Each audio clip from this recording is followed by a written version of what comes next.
warahmatullahi wabarakatuh. Halo teman-teman, selamat datang di Podcast Dadakan.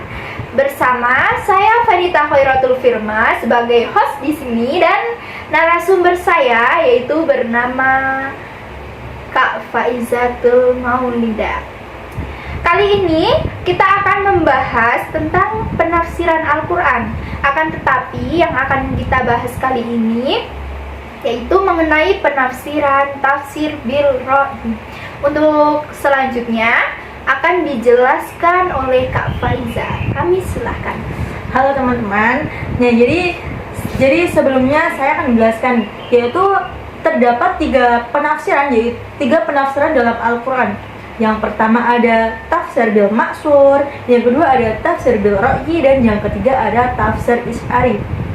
Dari ketiga penafsiran tersebut mesti ada metode dan corak tersendiri. Nah, metodenya itu terdapat metode ijmali, metode tahlili, metode muqarin, dan metode maudhu'i.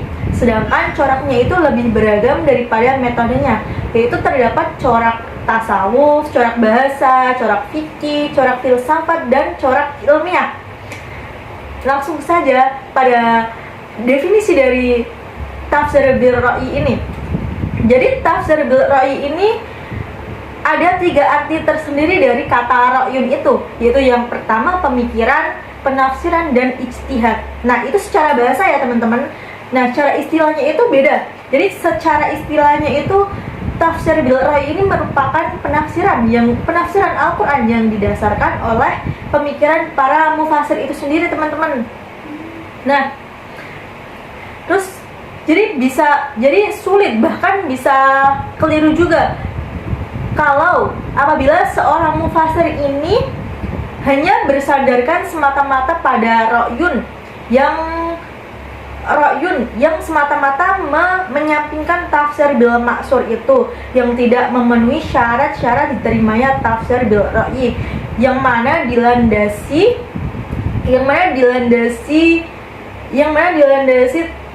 keinginan untuk menyelewengkan penafsiran yang menyimpang seperti timbulnya sekte-sekte. Nah, apa sih sekte-sektenya itu? Jadi terdapat 3 sekte. Aslinya itu ada banyak yang menyimpang, tapi yang saya sebutkan ada 3, yaitu sekte Mu'tazilah, sekte Syiah, dan sekte Khawarij. Jadi penafsiran itu bisa dikatakan tafsir bil Ra'i mazmum, yaitu tafsir yang tercela. Dan apabila tidak menyimpang dan lebih dominan ke tafsir bil Ra'i ini, dan sehingga tidak menyampingkan tafsir bil maksur itu sendiri, maka penafsiran tersebut bisa jadi tafsir bil Ra'i mahmud, yaitu penafsiran secara terpuji. Nah, jadi tadi ada 2 ya teman-teman. Ada tafsir. Jadi tafsir bil Ra'i ini dikategorikan menjadi 2, yaitu tafsir bil Ra'i mahmud dan tafsir bil Ra'i mazmum. Nah, mungkin itu saja sih. Oke, jadi teman-teman dapat kita simpulkan bahwa tafsir bil Ra'i ini dibagi atau dikategorikan menjadi 2, yaitu yang pertama tafsir bil Ra'i mazmum dan tafsir bil Ra'i mahmud ya. Seperti itu. Oke, di sini saya ingin bertanya lagi, apakah tafsir bil Ra'i ini masih bisa diterima di zaman modern ini? Dikarenakan tafsir ini merupakan pokok pikiran para mufasir yang sampai menyampingkan tafsir sesungguhnya karena memasukkan ide pikiran para penafsir tersebut,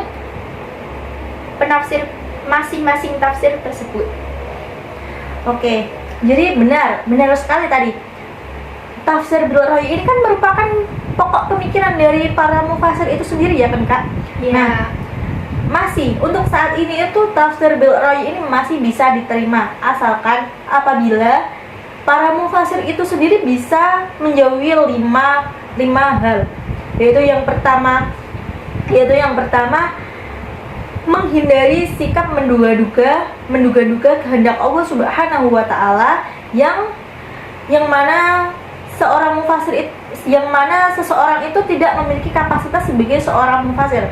Jadi Jadi kita sebagai seorang mufasir itu tidak boleh memiliki sifat menduga-duga untuk menafsirkan sesuatu. Nah, yang kedua itu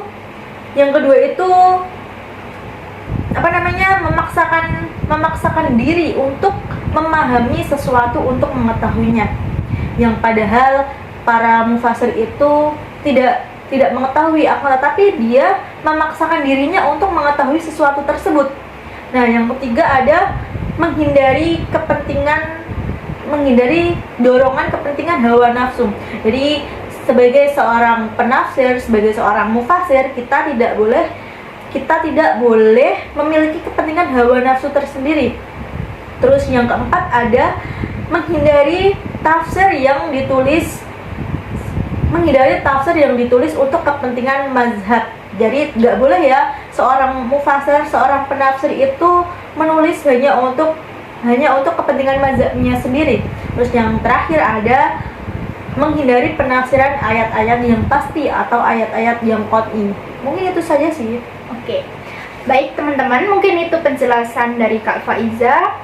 Dapat kita simpulkan bahwa tafsir bil ra'i ini tadi dibagi menjadi dua kategori, yaitu tafsir bil ra'i mazmum dan tafsir bil ra'i mahmud. Kemudian, apakah masih bisa diterima tafsir bil ra'i ini